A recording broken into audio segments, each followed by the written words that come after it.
Reflection is the glue that holds all the pieces of inquiry together. It deepens learning and gives students ownership over their growth, their mistakes, and their achievements. Let's take a closer look at how reflection is practiced throughout a unit by visiting a second grade classroom. In Ms. Hoover's second grade class, students are working to address the inquiry question, how can we as historians create accurate representations of African American historical figures?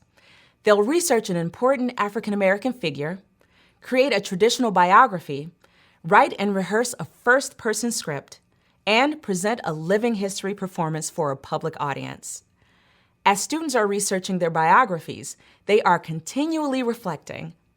What are the most important pieces of information? What did we find most surprising? What information will impact our audience the most? Do we have any conflicting information? As a first step to creating a biography, students work with partners to create word clouds. These word clouds describe the most important character traits of their historical figures. Ms. Hoover shares an important set of success criteria and encourages students to reflect on these criteria as they work. Reflection like this deepens learning by prompting students to evaluate progress and tie new discoveries and experiences to past learning. Once students have created a draft of their word cloud, they pair up and engage in a critique session. During the critique session, students will receive feedback from their classmates based on the success criteria. After the critique session, Ms. Hoover encourages students to reflect on the feedback they received and the criteria for success, then create a plan for how they will make changes to their draft. In this way, reflection becomes a form of assessment. And assessment, rather than being the sole responsibility of the teacher at the end of the unit, is an ongoing dialogue between teachers and students and their peers.